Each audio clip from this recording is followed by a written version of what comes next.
Revista Espírita, Jornal de Estudos Psicológicos.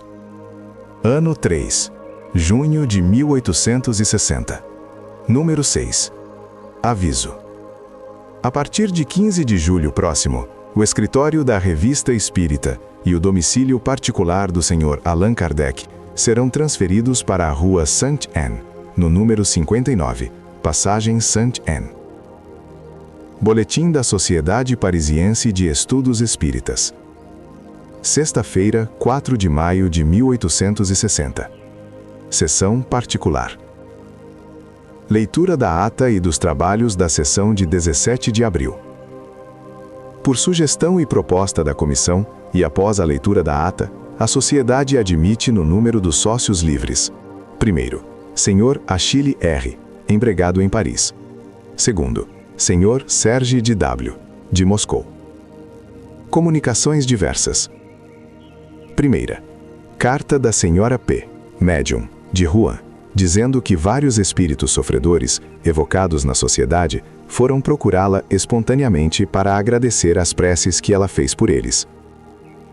Desde que ela recuperou a sua faculdade mediúnica, só tem tido trabalho com espíritos sofredores. Foi-lhe dito que sua missão era principalmente a de ajudá-los em seu alívio. Segunda, leitura de um ditado espontâneo sobre a vaidade, obtido pela Sra. Lesque, médium, membro da sociedade, da parte de seu espírito familiar. Publicado adiante. Terceira, carta do Sr. Bernardac, datada de Bruxelas, contendo uma comunicação por ele obtida sobre a teoria da formação da Terra pela incrustação de vários corpos planetários, e o estado de catalepsia em que se encontram seus primeiros habitantes e os demais seres vivos. Tal comunicação ocorreu a propósito de um fenômeno de catalepsia voluntário que se teria produzido com alguns habitantes da Índia e do interior da África. O fenômeno consiste no fato de certos indivíduos se fazerem enterrar vivos mediante pagamento em dinheiro, e retornarem à vida vários meses depois, após serem retirados do sepulcro. O Sr. Arnaud Da, membro da sociedade, antigo amigo e conselheiro do finado rei da Abissínia e que residiu muito tempo naquele país, citados dois fatos de seu conhecimento, um dos quais ocorreu na Inglaterra e outro na Índia, e que parecem confirmar a possibilidade da catalepsia voluntária de curta duração, mas declara jamais ter conhecido fatos de natureza semelhantes aos citados pelo Sr. Bernardac. Estando o Sr. Da familiarizado com a língua e os costumes daquele país, que observou como homem de ciência, seria surpreendente que fatos tão extraordinários assim não tivessem chegado ao seu conhecimento, de onde se pode supor que tenha havido exagero. Estudos. Primeiro, pergunta sobre a possibilidade de ser feita uma nova evocação do Sr. Jules Louis C., morto no Hospital do Val-de-Grâce, em condições excepcionais, e já evocado em 24 de fevereiro. Ver o número de abril. O pedido é motivado pela presença de uma pessoa de sua família, que nela tem grande interesse, e além disso, pelo desejo de avaliar os progressos que ele realizou depois. São Luís responde que o espírito prefere ser chamado numa sessão íntima. Segundo, pergunta sobre a teoria da formação da Terra pela incrustação e o estado cataléptico dos seres vivos em sua origem, a propósito da comunicação do Sr. Bernardac. Numerosas observações são feitas sobre o assunto por vários membros. Terceiro, estudo sobre o fenômeno, relatado na última sessão, de um cão que reconhece seu dono evocado. O espírito Charlotte intervém espontaneamente na questão e desenvolve uma teoria da qual ressalta a possibilidade do fato. Publicada adiante. Sexta-feira, 11 de maio de 1860. Sessão geral. Leitura da ata e dos trabalhos da sessão de 4 de maio. Comunicações diversas. Primeira, carta do Sr. Habashi, escrita de Liverpool, na qual relata uma comunicação espontânea que lhe foi dada por Adam Smith, sem que a tivesse provocado. Depois, a entrevista que se segue, na qual as respostas eram dadas em inglês, enquanto as perguntas eram feitas em francês. Nessa entrevista, Adam Smith critica o ponto de vista que serviu de base ao seu sistema econômico. Diz ele que se hoje escrevesse seu livro sobre sentimentos morais, daria a estes por princípio a consciência inata, tendo por móvel especial o amor. Segunda carta do Sr. Bernardac, completando as comunicações obtidas sobre a catalepsia. Nota: Numa sessão particular, interrogado sobre o valor de tais comunicações, São Luís lhes confirma várias partes, mas acrescenta, por intermédio do Sr. T, médium: podeis estudar essas coisas, mas vos aconselho a não as publicar ainda. São necessários muitos outros documentos, que vos serão fornecidos mais tarde e que as circunstâncias trarão. Publicando-as agora, correis o risco de cometer graves erros, que mais tarde sereis obrigados a reconsiderar, o que seria muito desagradável e prejudicaria o espiritismo. Sede, pois, muito prudentes no que diz respeito às teorias científicas, pois é principalmente aí que deveis temer os espíritos impostores e pseudo-sábios. Lembrai-vos do que vos tem sido dito muitas vezes: os espíritos não têm a missão de vos trazer a ciência acabada, que deve ser fruto do trabalho e do gênio humano, nem de levantar todos os véus antes que o tempo tenha chegado. Tratais, sobretudo, de melhorar-vos, eis o essencial. Deus levará mais em conta o vosso bom coração e vossa humildade, do que um saber no qual a curiosidade, muitas vezes, detém a maior parte. É praticando as suas leis, praticando-as, entendei bem, que mereceis ser favorecidos pelas comunicações dos espíritos verdadeiramente superiores, que jamais enganam. Não se pode ignorar a profundeza e alta sabedoria desses conselhos. Essa linguagem, ao mesmo tempo simples e sublime, marcada por extrema benevolência, contrasta singularmente com o tom altivo e categórico ou a jactância dos espíritos que querem impor-se. Terceira, leitura de uma notícia enviada pelo Sr. de T, contendo a descrição de um mundo muito superior, ao qual seu espírito foi transportado durante o sono. Parece que esse mundo tem muita analogia com o estado indicado para Júpiter, porém num grau ainda mais elevado. Estudos. Primeiro, 2 ditados espontâneos são obtidos, um pela senhora Parice, assinado Luiz, e outro pelo Sr. Didier Filho, assinado Gerard de Nerval.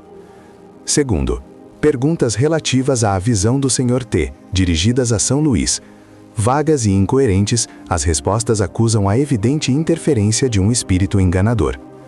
Terceiro, evocação de Adam Smith a propósito da carta do Sr. Habash. Perguntas sobre suas opiniões atuais comparadas às emitidas em suas obras. Ele confirma o que disse ao Sr. Habash sobre o erro do princípio que lhe serviu de base nas suas apreciações morais.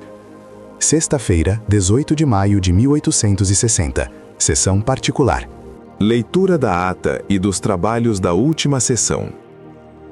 A conselho e por proposta do comitê, e após relatório verbal, a sociedade recebeu, no número de seus associados livres, primeiro, Sr. B, negociante em Paris; segundo, Sr. C, negociante na mesma cidade.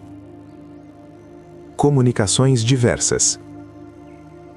Primeira, leitura da comunicação seguinte, recebida em sessão particular, a propósito dos trabalhos da última sessão, pela Sra. S., médium.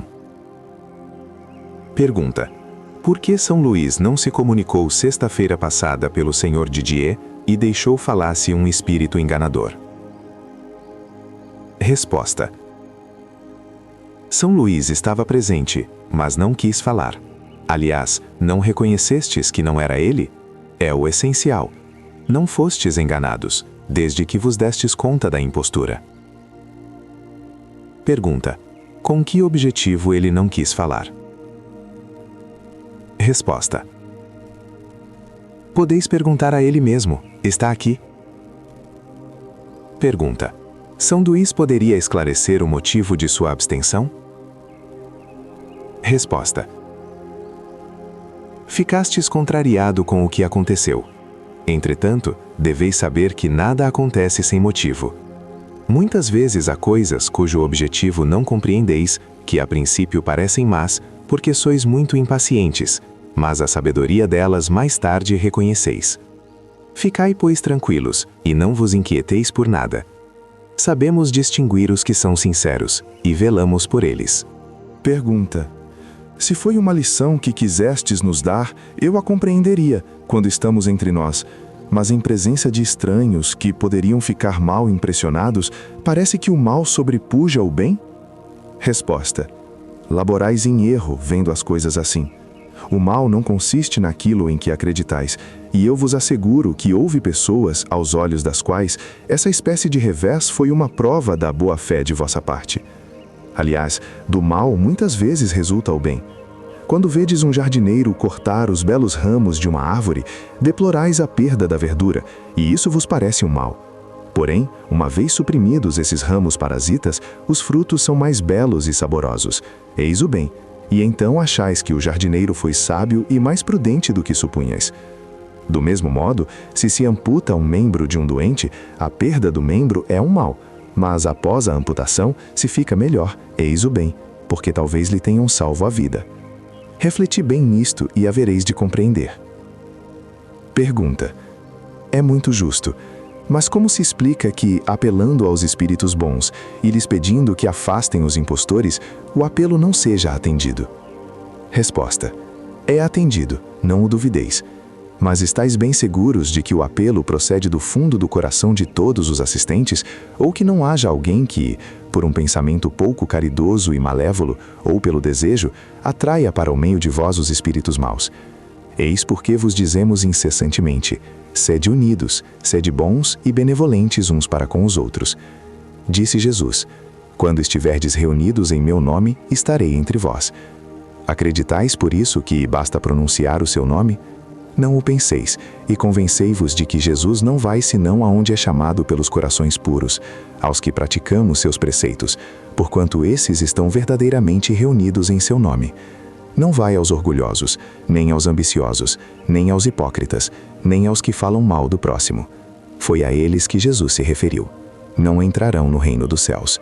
Pergunta: compreendo que os espíritos bons se afastem dos que não lhes ouvem os conselhos, mas se entre os assistentes há mal-intencionados, é isto uma razão para punir os outros? Resposta: admiro-me de vossa insistência. Parece que me expliquei com muita clareza para quem queira compreender. É preciso repetir que não vos deveis preocupar com tais coisas, que são puerilidades junto ao grande edifício da doutrina que se ergue. Acreditais que vossa casa vai cair porque se desprende uma telha? Duvidais de nosso poder, de nossa benevolência? Não? Pois bem, deixai-nos então agir, e ficais certos de que todo pensamento, bom ou mau, tem seu eco no seio do Eterno. Pergunta: nada dissestes a respeito da invocação geral que fazemos no começo de cada sessão. Podeis dizer o que pensais? Resposta: deveis sempre apelar aos espíritos bons. A forma, bem sabeis, é insignificante. O pensamento é tudo. Admirai-vos do que se passou, mas examinastes bem o rosto dos que vos escutavam quando fazíeis essa invocação? Não percebestes mais de uma vez o sorriso de sarcasmo em certos lábios? Que espíritos pensais que trazem essas pessoas? Espíritos que, como elas, se riem das coisas mais sagradas. É por isso que vos digo para não admitirdes o primeiro que vier, evitando os curiosos e os que não vêm para se instruírem. Cada coisa virá a seu tempo, e ninguém pode prejulgar os desígnios de Deus. Em verdade vos digo que aqueles que hoje sorriem destas coisas não rirão por muito tempo. São Luís. Segunda, nota dirigida pelo Sr. Jobar, de Bruxelas, sobre a evocação por ele feita do Sr. Che de B, falecido recentemente. Terceira, leitura de uma comunicação obtida pela Sra. Leske, médium, membro da sociedade, com interessantes explicações sobre a história do espírito e do cãozinho, publicada adiante. Quarta, outro ditado espontâneo do mesmo médium, sobre a tristeza e a mágoa. Quinta, carta do Sr. B, professor de ciências, sobre a teoria que lhe foi dada das horas fixas, nas quais cada espírito pode manifestar-se.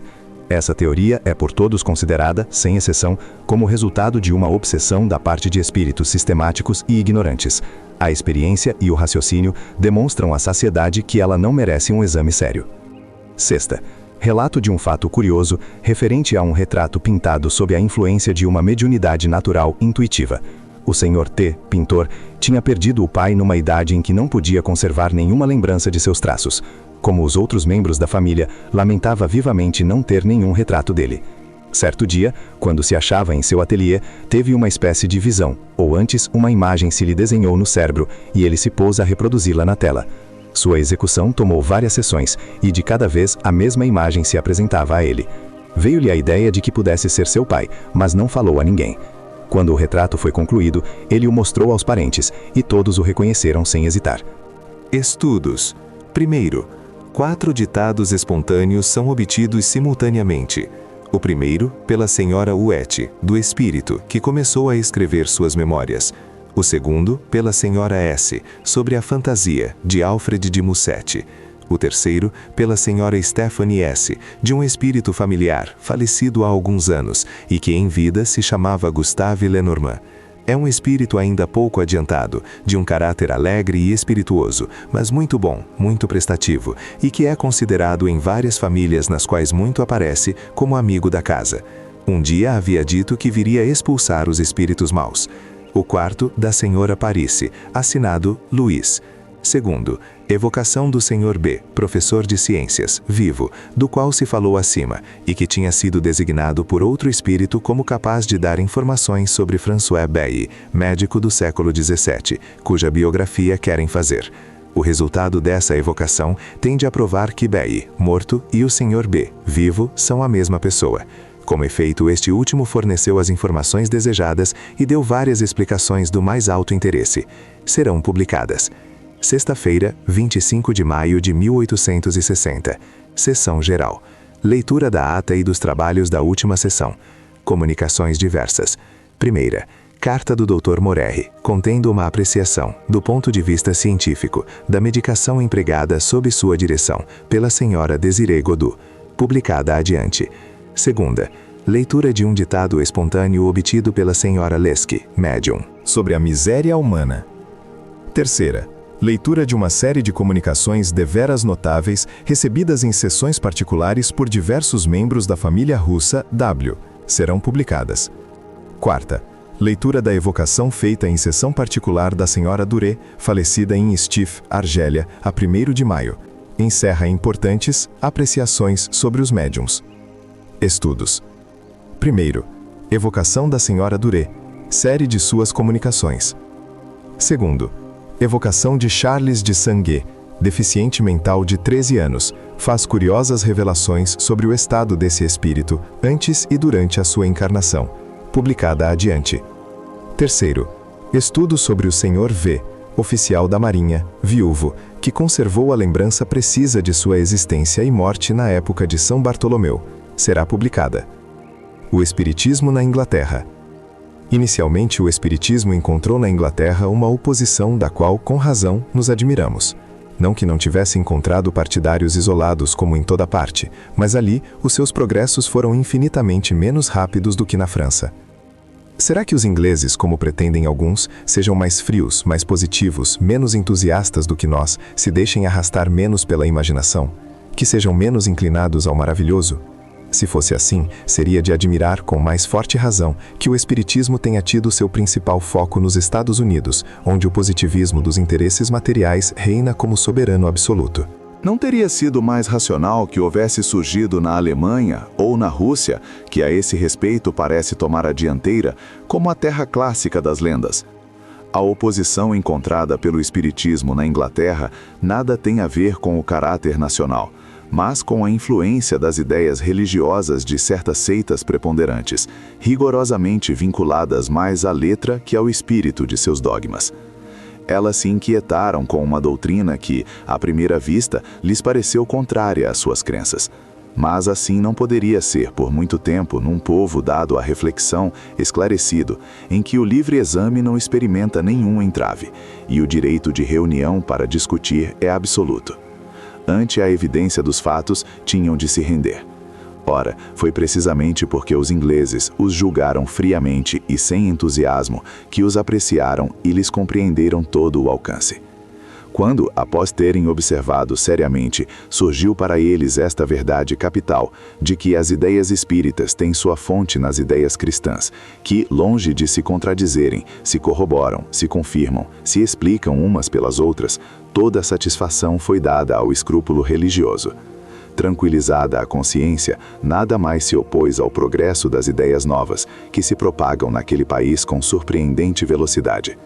Ora, lá, como alhures, ainda é na parte esclarecida da população que se encontram seus mais numerosos e mais zelosos partidários, argumento peremptório ao qual nada se tem oposto.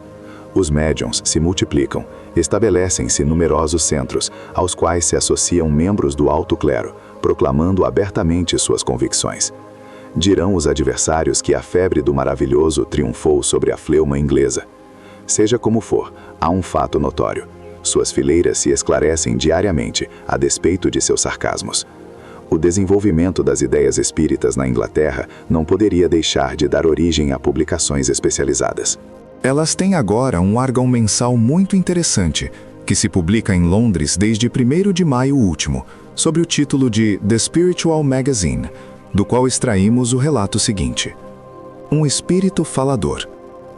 Estando em Worcester, há algumas semanas, na casa de um banqueiro da cidade, encontrei casualmente uma senhora, com cuja filha travei conhecimento, ouvindo de sua própria boca uma história de tal forma surpreendente que necessitei de mais de uma testemunha para lhe dar crédito.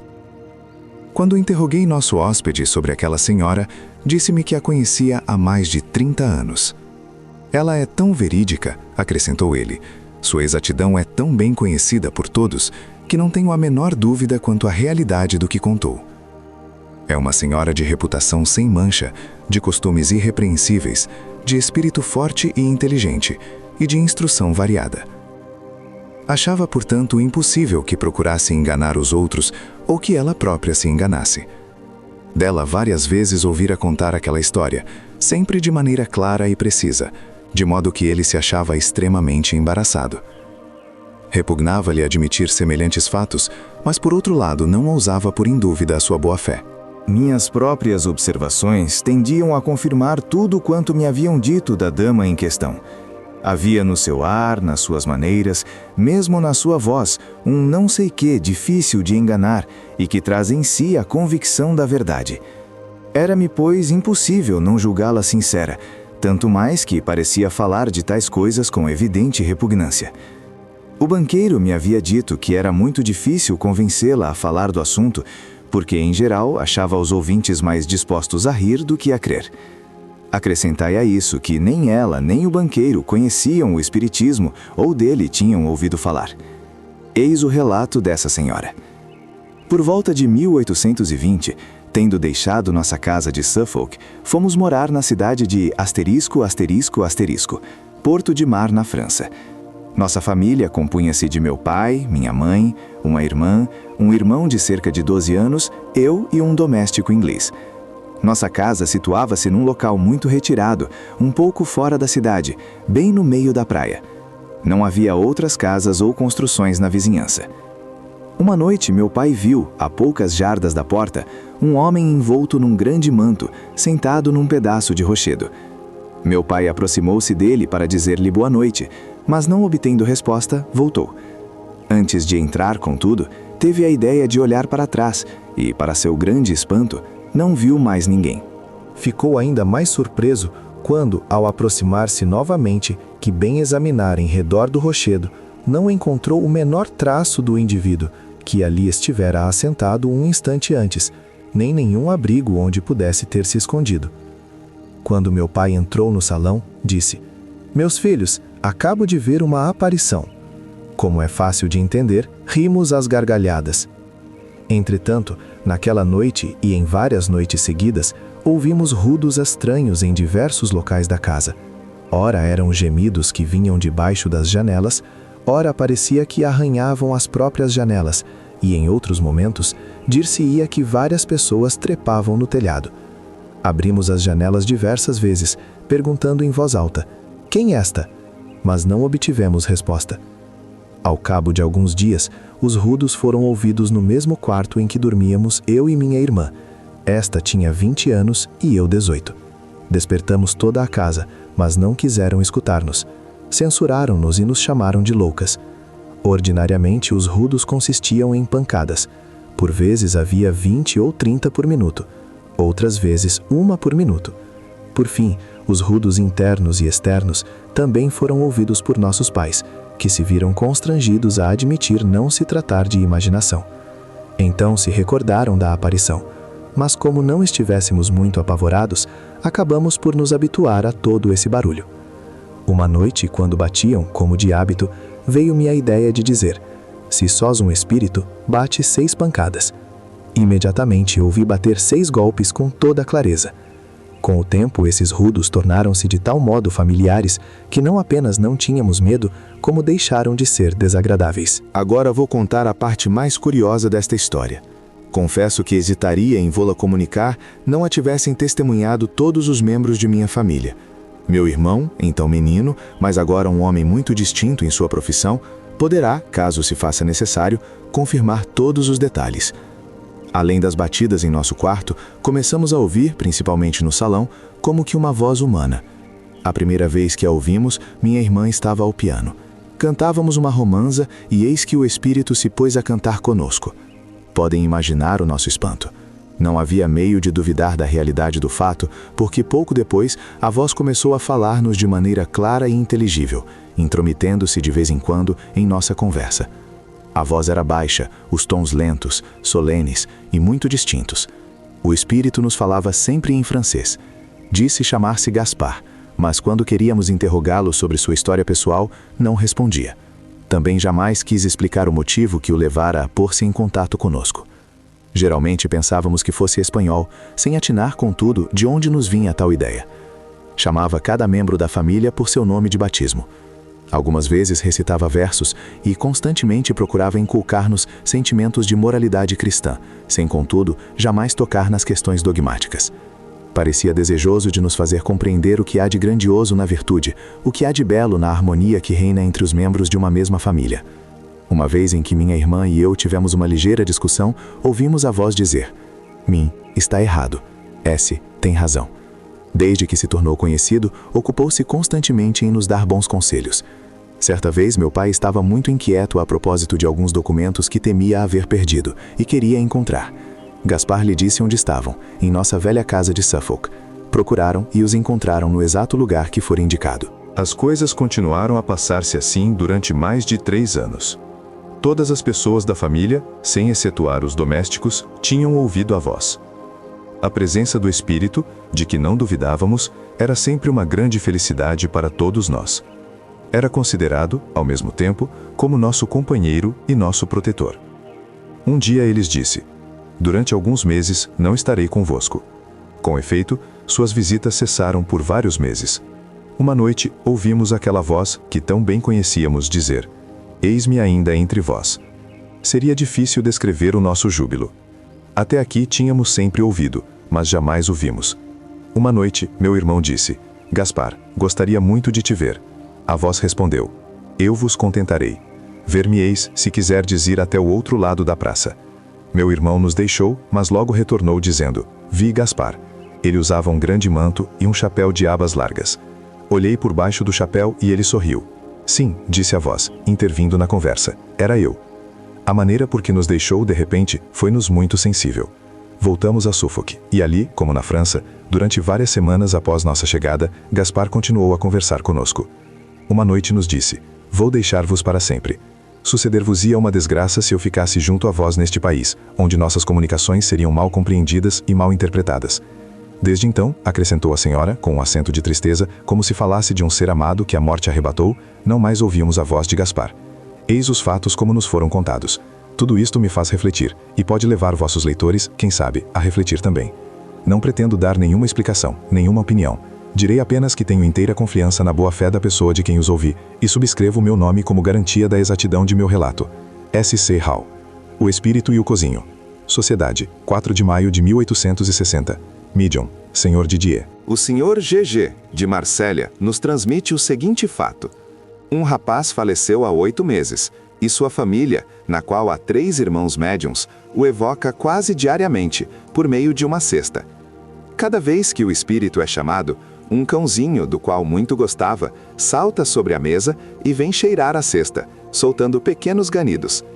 A primeira vez que isto aconteceu, a cesta escreveu: "Meu bravo cachorrinho que me reconhece." Não presenciei o fato, mas as pessoas, das quais o ouvi várias vezes, o testemunharam, e são excelentes espíritas e muito sérias para que eu possa pôr em dúvida a sua veracidade. Perguntei a mim mesmo se o perispírito conservava partículas materiais suficientes para afetar o olfato do cão, ou se este seria dotado da faculdade de ver os espíritos. É um problema que me parece útil aprofundar, caso ainda não esteja resolvido. Primeiro, Evocação do Sr. M, morto há 8 meses, do qual acabamos de falar. Resposta: eis-me aqui. Segundo, confirmais o fato relativo ao vosso cão, que vem cheirar a cesta que serve às vossas evocações e que parece reconhecer-vos? Resposta: sim. Terceiro, poderias dizer-nos a causa que atrai o cão para a cesta? Resposta: a extrema finura dos sentidos pode levar a adivinhar a presença do espírito e até vê-lo. Quarto, o cão vos vê ou vos sente? Resposta: o olfato, sobretudo, e o fluido magnético. Charlette.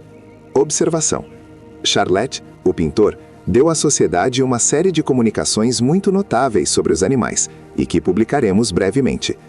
Por certo, foi a esse título que interferiu espontaneamente na presente evocação.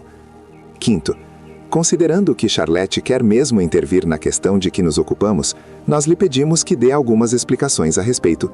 Resposta: com prazer. O fato é perfeitamente verossímil e, em consequência, natural. Falo em geral, pois não conheço aquele de que se trata.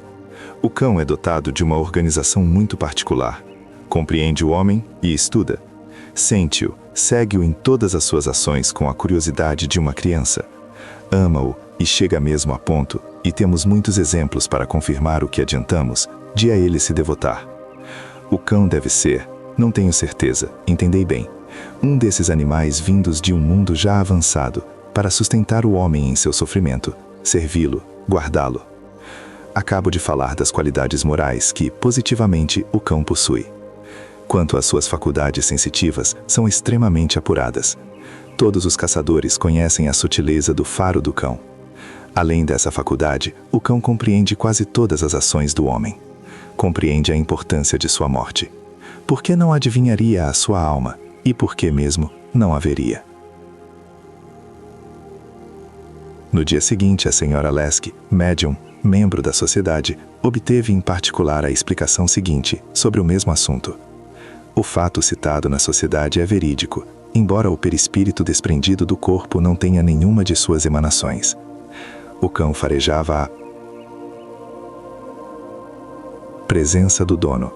Quando digo farejava, entendo que seus órgãos percebiam sem que os olhos vissem, sem que o nariz sentisse, mas todo o seu ser estava advertido da presença do dono, e essa advertência lhe era dada, sobretudo, pela vontade que se desprendia do espírito dos que evocavam o morto. A vontade humana alcança e adverte o instinto dos animais, principalmente dos cães, antes que algum sinal exterior o tenha revelado. O cão é posto, por suas fibras nervosas, em contato direto conosco, espírito, quase tanto quanto com os homens. Percebe as aparições. Dá-se conta da diferença existente entre elas e as coisas reais ou terrestres e lhes tem um grande pavor. O cão uiva à lua, conforme a expressão vulgar. Uiva também quando sente a morte chegar. Em ambos os casos, e em muitos outros ainda, o cão é intuitivo. Acrescentarei que seu órgão visual é menos desenvolvido que seu órgão perceptivo. Ele vê menos do que sente. O fluido elétrico o penetra quase que habitualmente. O fato que me serviu de ponto de partida nada tem de surpreendente, porque no momento do desprendimento da vontade que chamava seu dono, o cão sentia sua presença quase tão depressa que o próprio espírito ouvia e respondia à chamada que lhe era feita. Georges, espírito familiar. O espírito de um idiota. Sociedade, 25 de maio de 1860. Charles de Sangan é um jovem idiota de 13 anos, vivo, cujas faculdades intelectuais são de tal nulidade que nem mesmo reconhece os pais e apenas é capaz de alimentar-se. Há nele uma parada completa do desenvolvimento em todo o sistema orgânico. Pensou-se que ele poderia constituir-se num interessante assunto de estudo psicológico. Primeiro, a São Luís. Poderíeis dizer-nos se podemos evocar o espírito dessa criança? Resposta: podeis fazê-lo como se evocasseis um morto. Segundo, vossa resposta faz-nos supor que a evocação poderia ser feita em qualquer momento? Resposta: sim, sua alma está atada ao corpo por laços materiais, mas não espirituais. Ela pode sempre se desprender. Terceiro, evocação de Chá de Sandy. Resposta: sou um pobre espírito, preso à terra como uma ave pelo pé. Quarto: em vosso estado atual como espírito, tendes consciência de vossa nulidade neste mundo? Certamente. Sinto bem o meu cativeiro. Quinto: quando vosso corpo dorme e vosso espírito se desprende, tendes as ideias tão lúcidas quanto se estivesseis em estado normal? Resposta: quando meu corpo infeliz repousa, estou um pouco mais livre para me elevar ao céu, a que aspiro. Sexto: como espírito, experimentais um pensamento penoso de vosso estado corporal? Sim, pois é uma punição. Sétimo: recordai-vos da vossa existência precedente? Oh, sim, ela é a causa de meu exílio atual. Oitavo: qual foi essa existência? Um jovem libertino ao tempo de Henrique III. Nono: dissestes que vossa condição atual é uma punição, então não a escolhestes? Não. Décimo: como pode vossa existência atual servir ao vosso progresso, no estado de nulidade em que vos encontrais? 11º. Prevedeis a duração da vossa existência atual? Resposta: não, mais alguns anos e retornarei à minha pátria. 12º. Desde vossa precedente existência até a encarnação atual, que fizestes como espírito? Resposta: porque eu era um espírito leviano, Deus me aprisionou. 13º. No estado de vigília, tendes consciência do que se passa ao vosso redor, apesar da imperfeição dos vossos órgãos? Resposta: vejo, entendo, mas meu corpo não compreende e nada vê. 14º. Podemos fazer algo que vos seja útil? Nada. 15º. A São Luís. As preces por um espírito reencarnado podem ter a mesma eficácia que a dirigida a um errante? Resposta: as preces são sempre boas e agradáveis a Deus. Na posição deste pobre espírito, elas em nada lhe poderão servir. Servirão mais tarde, pois Deus as deixa de reserva. Observação: ninguém desconhecerá o autoensinamento moral que resulta desta evocação. Além disso, ela confirma o que sempre foi dito sobre os idiotas. Sua nulidade moral nada tem a ver com a nulidade do espírito, que, abstração feita dos órgãos, goza de todas as suas faculdades. A imperfeição dos órgãos é apenas um obstáculo à livre manifestação das faculdades, não as aniquila. É o caso de um homem vigoroso, cujos membros seriam comprimidos por laços. Sabe-se que, em certas regiões, longe de ser um objeto de desprezo, os cretinos são cercados de cuidados benevolentes. Esse sentimento não decorreria de uma intuição do verdadeiro estado desses infortunados, tanto mais dignos de atenções quanto seu espírito, que compreende a posição em que se encontra e deve sofrer por se ver como um refúgio da sociedade? Conversas familiares de além-túmulo. Senhora Durete. Médium escrevente, morta a 1º de maio de 1860, em Sétif, Argélia, evocada primeiro em casa do Sr. Allan Kardec, a 21 de maio, depois a 25, na Sociedade. Primeiro, evocação. Resposta: eis-me aqui. Segundo, conhecemo-nos de nome, se não de fato, e embora jamais me tenhais visto, sois capaz de reconhecer-me? Resposta: oh, muito bem.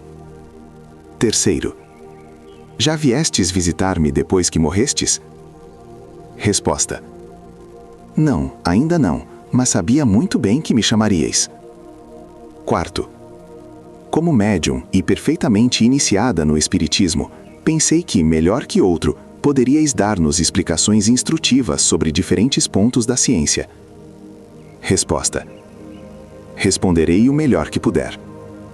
Quinto, esta primeira evocação tem por objetivo apenas renovar, de certo modo, nosso conhecimento e nos pôr em contato. Quanto às perguntas, como são de interesse geral, prefiro fazê-las na sociedade. Indago, pois, se consentiríeis em vir. Resposta: sim, com prazer. Responderei e pedirei a Deus que me esclareça. Sexto, há 5 médiuns aqui, Tendes preferência por algum deles para vos servir de intérprete? Resposta: isto me é indiferente, contanto que seja um bom médium. 7º. Como médium, fostes enganada alguma vez pelos espíritos em vossas comunicações? Resposta: oh, muitas vezes. Há poucos médiuns que não o sejam mais ou menos. Nota: no dia seguinte, a senhora Durete manifestou-se espontaneamente e confessou pesar por não lhe terem feito o maior número de perguntas na véspera. 8º. Se não o fiz, como disse, foi porque as reservava para a sociedade. Queria tão somente assegurar-me se podia convosco. Resposta: o que se faz em vossa casa também é dado para a instrução da sociedade, e muitas vezes é útil aproveitar os instantes em que o espírito quer comunicar-se, pois nem sempre as condições lhe são igualmente favoráveis. 9º. Quais as circunstâncias que lhe podem ser favoráveis? Resposta: há muitas que conheceis, mas é preciso saibais que isso nem sempre depende dele. Por vezes necessita ser assistido por outros espíritos, que podem não estar ali no momento. 10º. Considerando que viestes espontaneamente, devo supor que estais num desses momentos propícios, e o aproveitarei se quiserdes. Dissestes ontem que muitas vezes fostes enganada como médium. Vedes agora os espíritos que vos enganaram? Resposta: sim, vejo-os perfeitamente. Bem que eles ainda gostariam de me envolver, mas vejo bastante claro agora. Não sou mais o seu joguete. Então, os repilo. 11º. Dissestes também que há poucos médiuns que não tenham sido mais ou menos enganados. De que depende isto? Resposta: muito do médium e daquele que interroga. 12º. Poderíeis explicar mais claramente?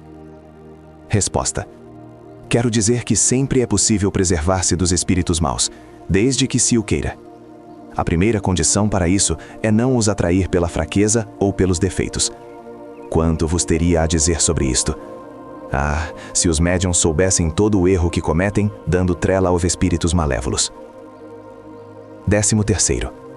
É no mundo dos espíritos que cometem erros? Resposta: sim, e também no mundo dos vivos. 14º. Qual o erro que podem cometer no mundo dos vivos? Resposta: vários. Para começar, tornam-se presa dos espíritos maus, que deles abusam e os impelem ao mal, excitando todas as imperfeições que neles se encontram em germe, principalmente o orgulho e a inveja. Depois, Deus os pune, muitas vezes, pelos sofrimentos da vida. Observação: temos mais de um exemplo de médiuns dotados das mais felizes disposições e que a desgraça perseguiu e abateu, depois de se terem deixado dominar pelos espíritos maus. 15º. Mas então, não seria melhor não ser médium, já que essa faculdade pode arrastar a tão graves inconvenientes? Resposta: acreditais que os espíritos maus só venham a atacar os médiuns? A mediunidade, ao contrário, é um meio precioso de os reconhecer e de se resguardar contra eles. É o remédio que, em sua bondade, Deus põe ao lado do mal. É o aviso do bom pai que ama os filhos e quer preservá-los do perigo. Infelizmente, os que desfrutam desse dom não sabem ou não querem aproveitá-lo. São como o imprudente que se fere com a arma que deveria servir para defendê-lo. 16º. Sois vós mesma, senhora Duré, que dais as respostas? Resposta: sou eu mesma que as dou, e vou-lo asseguro em nome de Deus. Mas creio que, se tivesse sido abandonada a mim mesma, não seria capaz de responder. Os pensamentos me vêm de mais alto. 17º. Vedes o espírito que vô-las inspira? Resposta: não. Há aqui uma multidão de espíritos, diante dos quais me inclino, e seus pensamentos parecem irradiar sobre mim. 18º. Assim, um espírito pode receber inspiração de outros tão bem quanto aquele que está encarnado, e lhe servir de intermediário? Resposta: não o duvideis. Muitas vezes julga responder por si mesmo, quando não é mais que um eco. 19º. Quer os pensamentos sejam pessoalmente vossos, quer sejam sugeridos, pouco nos importa, desde que sejam bons, e nós agradecemos aos espíritos bons que vô-lo sugerem.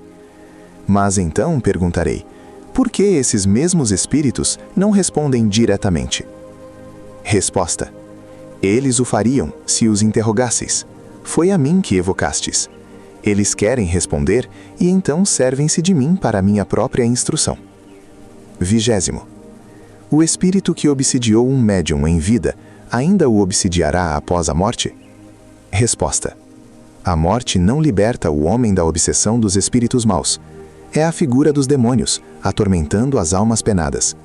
Sim, esses espíritos os perseguem após a morte e lhes causam terríveis sofrimentos, porque o espírito atormentado se sente sob uma constrição de que não se pode desembaraçar. Aquele, ao contrário, que se libertou da obsessão em vida, é forte, e os espíritos maus o encaram com temor e respeito. Encontraram o seu mestre. 21.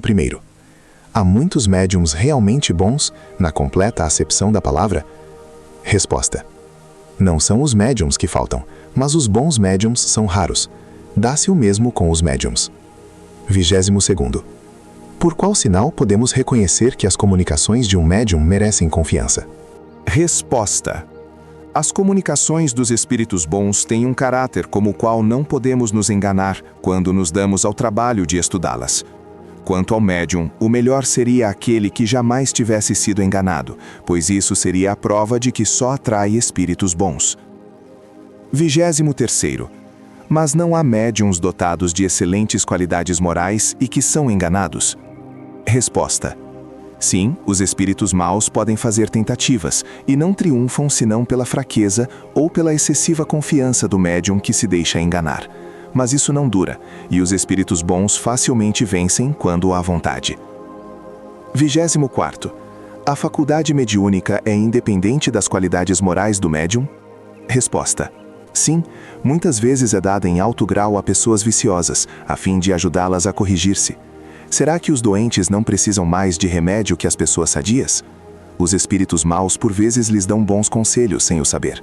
A isso são impelidos pelos bons, mas elas não os aproveitam, porque por orgulho não os tomam para si. Observação. Isto é perfeitamente exato.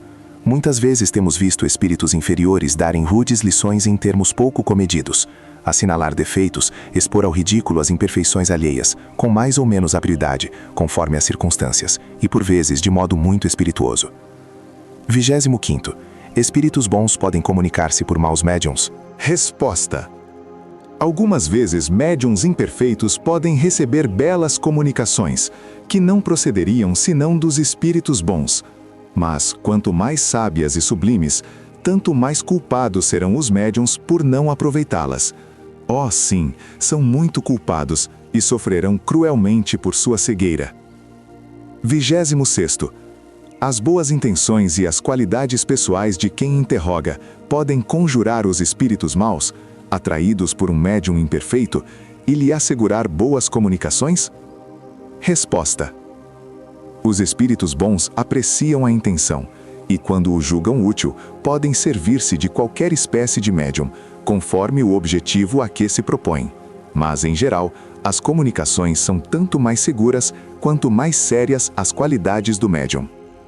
27. Como nenhum homem é perfeito, segue-se que não há médiuns perfeitos? Resposta.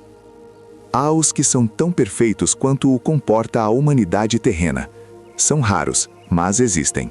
São os preferidos de Deus, e se preparam grandes alegrias no mundo dos espíritos. 28. Quais os defeitos que dão mais acesso aos espíritos maus?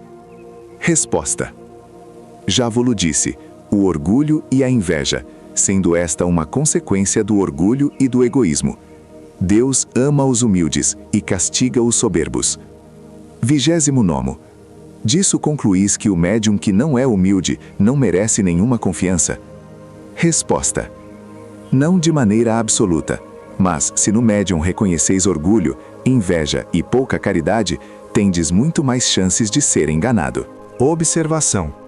O que leva a perder muitos médiums é o fato de se julgaremos únicos capazes de receber boas comunicações e desprezarem as dos outros. Julgam que são profetas, quando não passam de intérpretes de espíritos astuciosos, que os enlaçam em suas redes, persuadindo-os de que tudo quanto escrevem é sublime e não mais precisam de conselhos. A crença de certos médiums na infalibilidade e na superioridade de suas comunicações é tal que nelas tocar é quase uma profanação. Delas duvidar é quase uma injúria. Mais ainda, é até expor-se a deles fazer inimigos, porquanto mais valeria dizer a um poeta que os seus versos são maus. Esse sentimento, que tem por princípio evidente o orgulho, é alimentado pelos espíritos que os assistem, e que tem muito cuidado em lhes inspirar o afastamento de quem quer que os possa esclarecer. Só isto deveria ser suficiente para lhes abrir os olhos, caso não estivessem fascinados. Há um princípio que ninguém poderia contestar. Os espíritos bons só aconselham o bem.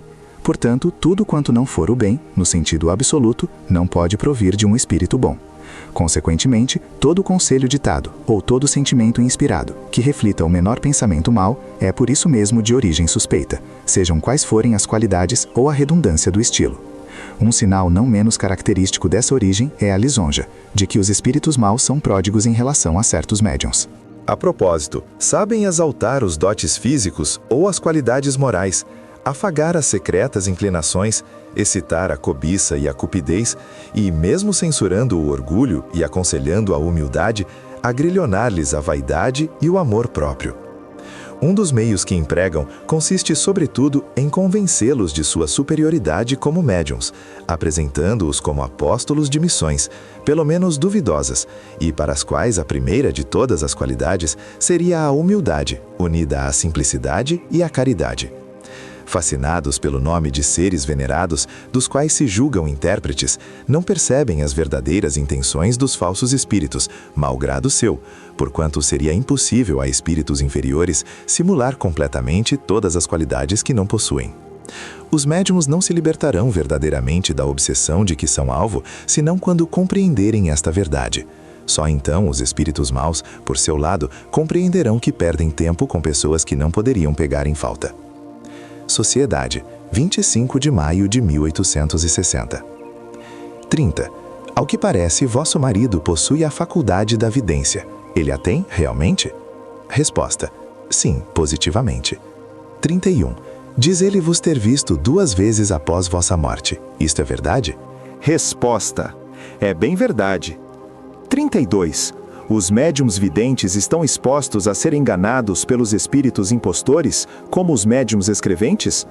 Resposta: são enganados menos vezes que os médiuns escreventes, mas igualmente podem sê-lo, pelas falsas aparências, quando não são inspirados por Deus. Sob os faraós, ao tempo de Moisés, os falsos profetas não faziam milagres que enganavam o povo? Só Moisés não se enganava, porque era inspirado por Deus. 33. Poderíeis explicar-nos agora vossas sensações ao entrardes no mundo dos espíritos? Além da perturbação mais ou menos longa que sempre acompanha a morte, houve um instante em que vosso espírito perdeu toda a consciência de si mesmo? Resposta: sim, como sempre. Impossível ser de outro modo. 34. Essa perda absoluta de consciência começou antes do instante da morte? Resposta: começou na agonia. 35. Persistiu após a morte? Resposta: por muito pouco tempo. 36. Ao todo, quanto tempo pode ter durado? Resposta: cerca de 15 a 18 de vossas horas. 37. Essa duração é variável conforme os indivíduos? Certamente, não é a mesma em todos os homens, depende muito do gênero de morte. 38. Enquanto se consumava o fenômeno da morte, tinhais consciência do que se passava com o corpo? Resposta: absolutamente. Deus, que é bom para todas as suas criaturas, quer poupar ao espírito as angústias desse momento. Eis porque ele tira toda a lembrança e toda a sensação. Observação: este fato, que nos tem sido sempre confirmado, é análogo ao que se passa na volta do espírito ao mundo corporal. Sabe-se que desde o instante da concepção, o espírito designado para habitar o corpo que deve nascer é tomado por uma perturbação, que vai crescendo à medida que os laços fluídicos que o unem à matéria se apertam, até as proximidades do nascimento. Neste momento, perde igualmente toda a consciência de si mesmo, e só começa a recobrar as ideias no momento em que a criança respira. Somente então a união entre o espírito e o corpo é completa e definitiva. 39. Como se operou o instante do despertamento? Vós vos reconheceste subitamente ou houve um momento de semiconsciência, isto é, um vazio nas ideias? Resposta: permaneci nesse estado durante alguns instantes. Depois, pouco a pouco, eu me reconheci. 40. Quanto tempo durou esse estado? Resposta: não sei exatamente, mas pouco tempo. Creio que cerca de 2 horas. 41. Durante essa espécie de meio sono, experimentastes uma sensação agradável ou penosa? Resposta: não sei, quase não tinha consciência de mim mesma. 42. À medida que vossas ideias clareavam, tinhais a certeza da morte do corpo ou julgaste? 43. Quando tivestes a certeza da morte, sentistes pesar? Resposta: não, absolutamente. A vida não é para se lamentar. 44. Quando vos reconhecestes, onde vos encontravais e o que vos feriu primeiramente à vista? Resposta: encontrei-me com espíritos que me rodeavam e me auxiliavam a sair da perturbação. Foi essa mudança que me impressionou. 45. Vós vos encontrastes junto ao vosso marido? Resposta: eu pouco o deixo. Ele me vê, evoca-me, e isto substitui meu pobre corpo. 46. Fostes rever imediatamente as pessoas que tinhais conhecido, o Senhor Dumas e os outros espíritas de Sétif? Resposta: não, não imediatamente. Pensei que me evocariam. Não havia muito que os havia deixado, mas encontrei alguns que conhecera e que não via há séculos. Eu era médium e espírita. Todos os espíritos que eu havia evocado vieram receber-me. Isto me sensibilizou. Se soubesseis como é agradável reencontrar os amigos neste mundo. 47. O mundo dos espíritos vos pareceu uma coisa estranha e nova? Resposta: oh, sim. 48. Esta resposta nos surpreende porque não é a primeira vez que vos achais no mundo dos espíritos? Resposta: isto nada tem que deva surpreender. Eu não era tão adiantada quanto hoje, e depois a diferença entre o mundo corporal e o mundo dos espíritos é tão grande que haverá de surpreender sempre. 49. Vossa explicação poderia ser mais clara? Isto não resultaria dos progressos realizados pelo espírito, cada vez que retorna ao mundo espiritual, ensejando-lhe percepções novas que o elevam a encarar esse mundo sob outro aspecto? Resposta: é bem isto. Eu vos disse que não era tão adiantada quanto hoje. Observação: a seguinte comparação permite compreender o que se passa em tal circunstância. Suponhamos que um pobre camponês venha a Paris pela primeira vez, frequentará uma sociedade, residirá num bairro compatível com a sua situação. Depois de uma ausência de vários anos, durante os quais tivesse ficado rico e adquirido certa educação, retorna a Paris e se encontra num meio completamente diverso do da primeira vez e que lhe parecerá novo. Compreenderá e apreciará uma porção de coisas que apenas havia despertado sua atenção da primeira vez. Numa palavra, terá dificuldade em reconhecer sua antiga Paris, e, no entanto, será sempre Paris, embora se lhe apresente sobre um aspecto novo. 50. Como julgais agora as comunicações que são recebidas em Sétif? São em geral melhores ou piores? Resposta: são como em toda parte. Há boas e más, verdadeiras e falsas.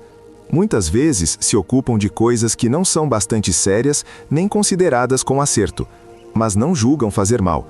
Tentarei corrigi-los. 51. Agradecemos a vossa presença e as explicações que houvestes por bem nos dar. Resposta: também vos agradeço por ter dispensado em mim. Medicina intuitiva. Plessis Boudet, 23 de maio de 1860. Senhor, em minha última carta, dei-vos um boletim das curas obtidas por meio da medicação da senhora Godot. Estou sempre com a intenção de vos manter ao corrente dos fatos, mas hoje julgo mais útil falar do seu modo de tratar. É bom manter as pessoas a par disso, porque de longe vêm doentes que fazem uma ideia muito falsa desse gênero de medicação e que se expõem a fazer uma viagem inútil ou de pura curiosidade. A senhora Godot não é sonâmbula. Jamais consulta à distância, nem mesmo em meu domicílio, mas apenas sob minha direção e meu controle. Quando estamos de acordo, o que ocorre quase sempre, pois agora estou em condições de apreciar sua medicação, começamos. Será por um fluido depurador, de que seria dotada, que ela consegue resultados tão preciosos? Será por sua pertinácia na aplicação dos curativos, ou pela confiança que inspira? Será, enfim, por um sistema de medicação bem concebido e bem dirigido que ela obtém sucesso? Tais as 3 perguntas que muitas vezes me faço. No momento, não quero entrar na primeira questão, porque exige um estudo aprofundado e uma discussão científica de primeira ordem. Ela virá mais tarde. A respeito da segunda questão, hoje posso resolver afirmativamente, uma vez que a senhora Godu se acha nas mesmas condições que todos os médicos, enfermeiras ou operadores que sabem levantar o moral de seus doentes e inspirar-lhes uma confiança salutar. Quanto à terceira questão, não hesito mais em resolvê-la afirmativamente. Adquiri a convicção de que a medicação da senhora Godu constitui todo um sistema muito metódico. Este sistema é simples em sua teoria, mas na prática varia ao infinito, e é na aplicação que reclama toda a atenção e toda a habilidade possíveis. O profissional mais experiente tem dificuldade em compreender de saída esse mecanismo e essa série de modificações incessantes, em razão do progresso ou do declínio da doença. Fica ofuscado e pouco compreende, mas com o tempo dá-se conta facilmente dessa medicação e dos seus efeitos. Seria longo demais enumerar em detalhes, e corrente cálamo, todo um sistema médico novo para nós, embora, por certo, muito antigo em relação à idade dos homens em nosso planeta. Eis as bases sobre as quais repousa o sistema, que raramente sai da medicina revulsiva. Na maioria dos casos, a senhora Godu aplica um tópico extrativo, composto de 1 ou 2 matérias, encontradas em toda parte, na choupana como no castelo. Esse tópico tem uma ação de tal modo enérgica que se obtém efeitos incomparavelmente superiores a todos os nossos revulsivos conhecidos, sem excetuar o cautério atual e as moxas. Às vezes ela se limita à aplicação de vesicatórios, quando um efeito mais enérgico não é indispensável. A habilidade consiste em proporcionar o remédio ao mal, em manter uma supuração constante e variada, e eis o que ela obtém com um unguento tão simples que não se pode classificar no número dos medicamentos. Pode ser assimilado aos ceratos simples e mesmo aos cataplasmas. Entretanto, tal unguento produz efeitos duráveis e muito variados. Aqui são sais calcários que aparecem sobre o emplastro. Nos hidrópicos é água. Nas pessoas com humores é uma supuração abundante, ora clara, ora espessa. Enfim, os efeitos de seu unguento variam ao infinito, por uma causa que ainda não apreendi e que, aliás, deve entrar no estudo da primeira questão. Isto quanto ao exterior. Mais tarde, dir-vos-ei uma palavra sobre a medicação interna, que compreendo facilmente. Não se deve pensar que o mal seja tirado qual se for um passe de mágica. Como sempre, são precisos tempo e perseverança para curar radicalmente as doenças rebeldes. Aceitai, etc. Morreri. Uma semente de loucura. O Jornal de la Otsal narrou ultimamente o seguinte fato. Viram-se reis destronados sepultar-se nas ruínas de seus palácios. Vêem-se infelizes jogadores renunciarem à vida após a perda da fortuna. Mas um proprietário que se suicida para não sobreviver à expropriação de um pedaço de terra é o que talvez jamais se tenha visto antes do caso que relatamos. Um proprietário de Saint-Lô foi advertido de que uma de suas quintas seria expropriada no dia 14 de maio pela Companhia de Estradas de Ferro do Leste. A informação o afetou vivamente. Não podendo suportar a separação de suas terras, deu sinais de alienação mental. No dia 2 de maio, saiu de sua casa às 3 horas da manhã e afogou-se no rio de Comboate. Realmente, é difícil suicidar-se por um motivo tão fútil, e um ato tão desarrazoado não pode ser explicado senão por um transtorno cerebral. Mas o que teria produzido esse transtorno? Indubitavelmente não foi a crença nos espíritos. O fato da desapropriação do terreno? Mas então por que não se tornam loucos todos aqueles cujas terras são desapropriadas? Dirão que é porque nem todos têm o cérebro tão fraco. Então admitis uma predisposição natural à loucura. E não poderia ser de outra forma, já que a mesma causa nem sempre produz o mesmo efeito. Já o dissemos muitas vezes, em resposta aos que acusaram o espiritismo de provocar a loucura. Que digam se, antes de cogitar-se dos espíritos, não havia loucos, e se não há loucos entre os que não creem nos espíritos. Uma causa física ou uma violenta comoção moral apenas poderão produzir uma loucura momentânea. Fora disso, se examinarmos os antecedentes, sempre serão encontrados sintomas que uma causa fortuita pode desenvolver. Então a loucura toma o caráter da preocupação principal. O louco fala daquilo que o preocupa, mas a causa não é a preocupação. Esta, quando muito, é uma espécie de forma de manifestação. Assim, havendo uma predisposição para a loucura, aquele que se ocupa de religião terá uma loucura religiosa. O amor produzirá a loucura amorosa. A ambição, a loucura das honras e das riquezas, etc. No fato narrado acima, seria absurdo ver outra coisa além de um simples efeito que qualquer outra causa teria provocado, pois havia predisposição. Agora vamos mais longe. Diremos com toda clareza que se esse proprietário tão impressionável em relação ao seu terreno estivesse imbuído profundamente dos princípios do Espiritismo, não teria enlouquecido nem se afogado, duas desgraças que teriam sido evitadas, como nos mostram numerosos exemplos. A razão disso é evidente. A loucura tem como causa primeira uma fraqueza moral relativa, que torna o indivíduo incapaz de suportar o choque de certas impressões, no número das quais figura, ao menos em 3/4 partes, a mágoa, o desespero, o desapontamento e todas as tribulações da vida. Dar ao homem a força necessária para ver tais coisas com indiferença é atenuar a causa mais frequente que o leva à loucura e ao suicídio. Ora, essa força ele atira da doutrina espírita bem compreendida. Ante a grandeza do futuro que se descortina aos nossos olhos e de que dá prova patente, as tribulações da vida tornam-se tão efêmeras que deslizam sobre a alma como a água sobre o mármore, sem deixar traços. O verdadeiro espírita não se liga à matéria senão o estritamente indispensável para as necessidades da vida. Mas se algo lhe falta, conforma-se, porque sabe que está aqui de passagem e que uma sorte muito melhor o aguarda. Também não se aflige por encontrar acidentalmente uma pedra em seu caminho. Se o nosso homem estivesse imbuído dessas ideias, em que se teriam tornado aquelas terras aos seus olhos? A contrariedade que sofreu teria sido insignificante ou nula, e uma desgraça imaginária não o teria conduzido a uma desgraça real. Em resumo, um dos efeitos, e podemos dizer, um dos benefícios do Espiritismo, é o de dar à alma a força que lhe falta em muitas circunstâncias, e é nisto que ele pode reduzir as causas da loucura e do suicídio. Como se vê, os fatos mais simples podem ser uma fonte de ensinamentos para quem quer refletir. É mostrando as aplicações do Espiritismo nos casos mais vulgares que se fará compreender toda a sua sublimidade. Não está aí a verdadeira filosofia? Tradição muçulmana. Extraímos a passagem seguinte da sábia e notável obra que o senhor Gerald Sentin publicou sob o título 3 anos na Judéia.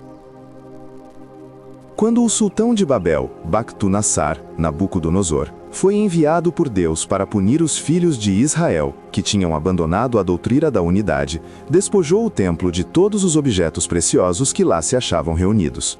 E, reservando para si mesmo o trono de Salomão com seus suportes, os 2 leões de ouro puro, animados por uma arte mágica que defendiam a entrada, distribuiu o resto do saque aos diversos reis de sua corte. O rei de Rum recebeu o hábito de Adame e a vara de Moisés. O rei de Antaquia teve o trono de Quelquis e o pavão maravilhoso, cuja cauda, toda em pedrarias, formava no trono um rico dossel.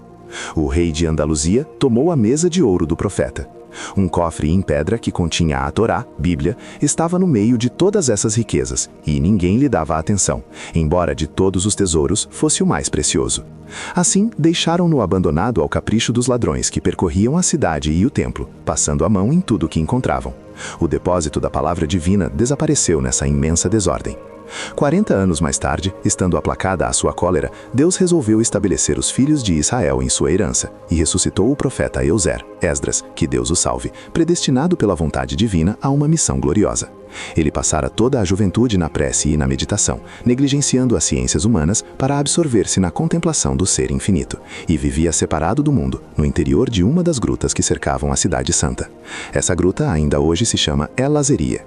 Obedecendo à ordem de Deus, saiu de seu retiro e veio entre os filhos de Israel para indicar-lhes como deveriam reconstruir o templo e restabelecer a honra dos antigos ritos. Mas o povo não acreditou na missão do profeta. Declarou que não se submeteria à lei. que até cessaria os trabalhos de construção do templo e iria habitar outras terras se não lhe apresentassem o livro em que nosso Senhor Moisés, que Deus o salve, tinha consignado todas as prescrições religiosas a ele ditadas no Monte Sinaí. O livro havia desaparecido e todas as buscas para o encontrar foram infrutíferas.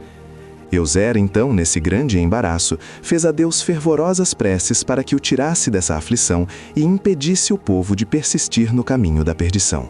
Estava sentado debaixo de uma árvore, contemplando com tristeza as ruínas do templo, em redor das quais se agitava a multidão indócil, quando, de repente, uma voz do alto lhe ordenou que escrevesse. E, embora jamais tivesse pegado num calã, pena, caniço, obedeceu imediatamente. Depois da prece do meio-dia até o dia seguinte, à mesma hora, sem se alimentar, sem se levantar do lugar bendito onde estava sentado, continuou a escrever tudo quanto lhe ditava a voz celeste, não hesitando um só instante, nem mesmo se detendo ante as trevas da noite, porquanto uma luz sobrenatural iluminava o seu espírito e um anjo lhe guiava a mão. Todos os filhos de Israel estavam assombrados e contemplavam em silêncio essa manifestação da onipotência divina. Mas quando o profeta terminou sua cópia milagrosa, os imãs, invejosos do favor particular do qual acabavam de ser objeto, pretenderam que o novo livro fosse uma invenção diabólica e que em nada se parecia com o antigo. Euser dirigiu-se novamente à bondade infinita e, cedendo a uma súbita inspiração, encaminhou-se, seguido por todo o povo, para a fonte de Siloé. Chegado diante da fonte, levantou as mãos ao céu, proferiu uma longa e ardente prece, e com ele toda a multidão se prostrou. De repente apareceu uma pedra quadrada na superfície da água, flutuando como se sustentada por mão invisível. Nela os imãs reconheceram trêmulos o cofre sagrado, há muito perdido. Euser o tomou com respeito. O cofre abriu-se por si mesmo. A Torá de Moisés saiu dele, qual se fora animada de vida própria, e a nova cópia, escapando-se do seio do profeta, foi colocar-se na caixa sagrada. A dúvida não era mais permitida. Entretanto, o santo homem exigiu que os imãs confrontassem os dois exemplares. Estes, apesar de sua confusão, obedeceram-lhe à vontade. Após longo exame, testemunharam em altas vozes que nenhuma só palavra, nenhum caraquete, acento, fazia a menor diferença entre o livro escrito por Euser e o que tinha sido traçado por Moisés. Desde que prestaram essa homenagem à verdade, Deus, para os punir de seus erros, apagou os seus olhos e os mergulhou nas trevas eternas. Assim, os filhos de Israel foram trazidos à fé de seus pais. O lugar onde se havia sentado o chefe que Deus lhes tinha dado foi chamado depois Kern esh-Sheikh, cercado ou vinha do cheque. Quem não reconhecerá neste relato vários fenômenos espíritas que os médiuns reproduzem aos nossos olhos e que nada têm de sobrenatural? Erro de linguagem de um espírito. Recebemos a seguinte carta a propósito do fato de escrita direta relatado em nosso número da Revista Espírita do mês de maio. Senhor, somente hoje li o vosso número de maio, e nele encontro o relato de uma experiência de escrita direta, feita em minha presença, em casa da senhora Hewitt. Para mim é um prazer confirmar o relato, à exceção de um pequeno erro, que escapou ao narrador.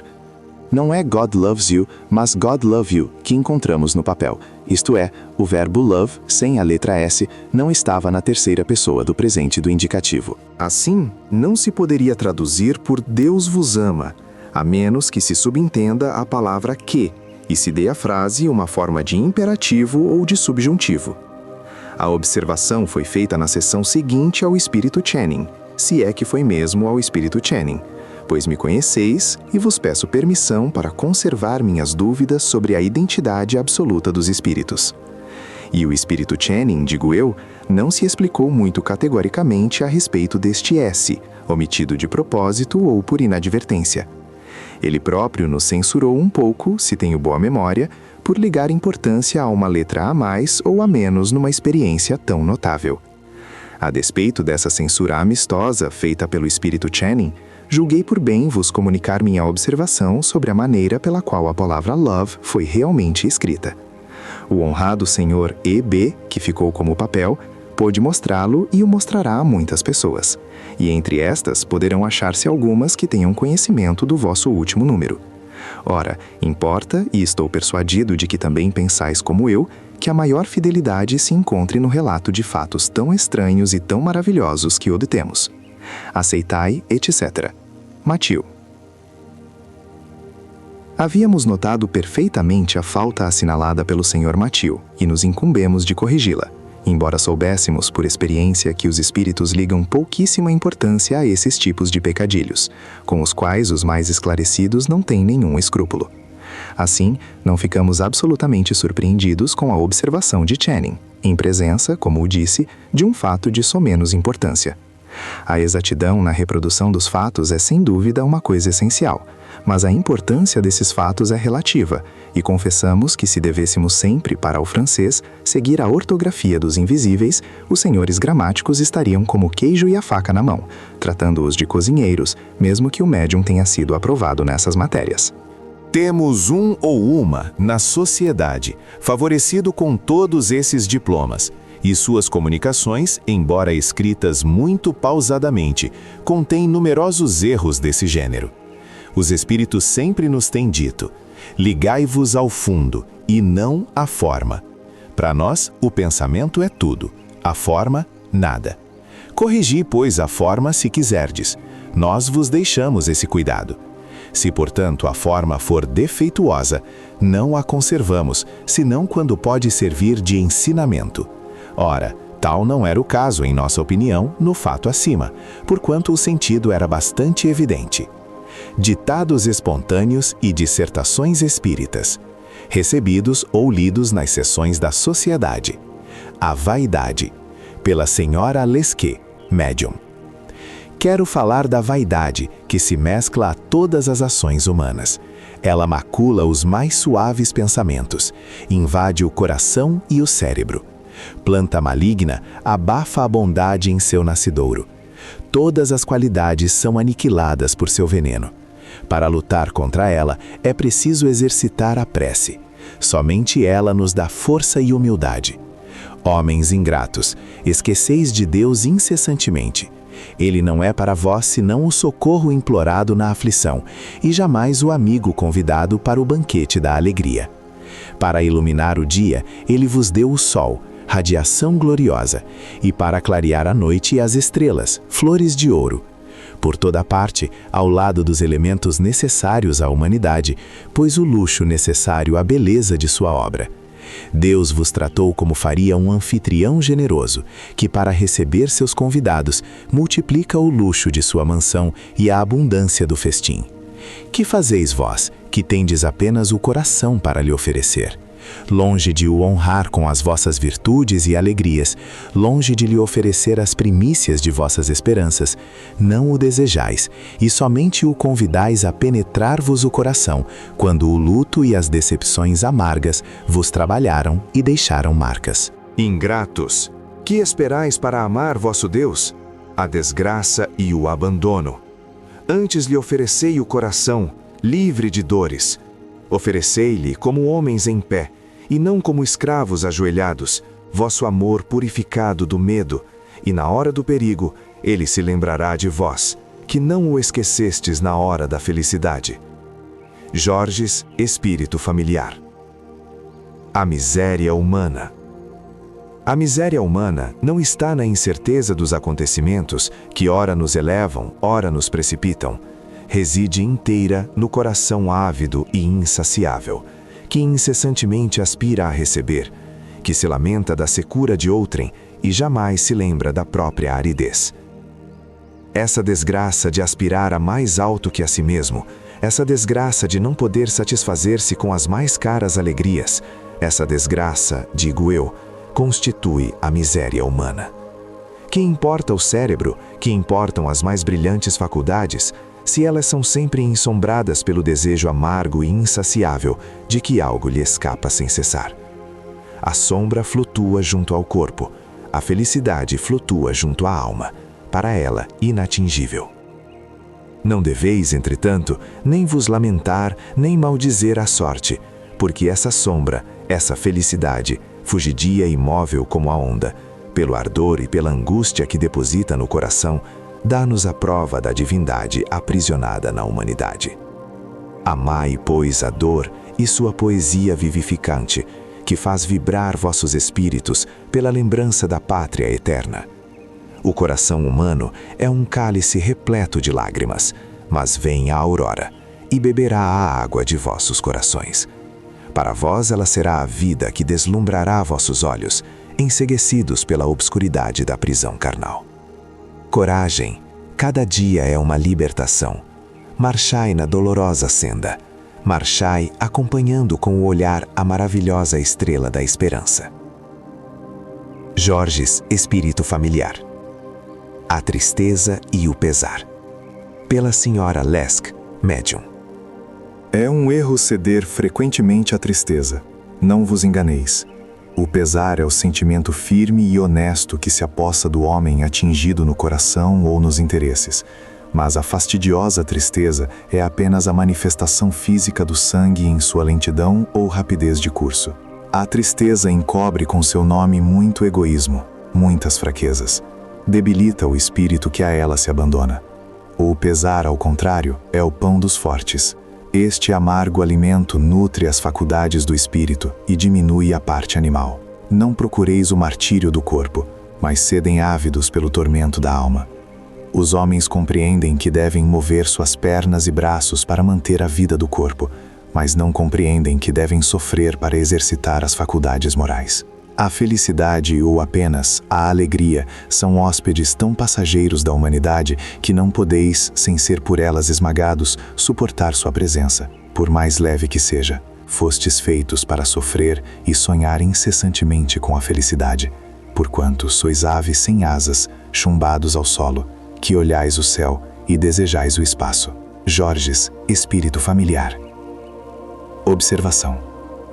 Estas duas comunicações encerram incontestavelmente belíssimos pensamentos e imagens de grande elevação, mas nos parecem escritas sobre o império de ideias um pouco sombrias e um tanto misantrópicas. Dir-se-ia haver nelas a expressão de um coração ulcerado. O espírito que as ditou faleceu há poucos anos.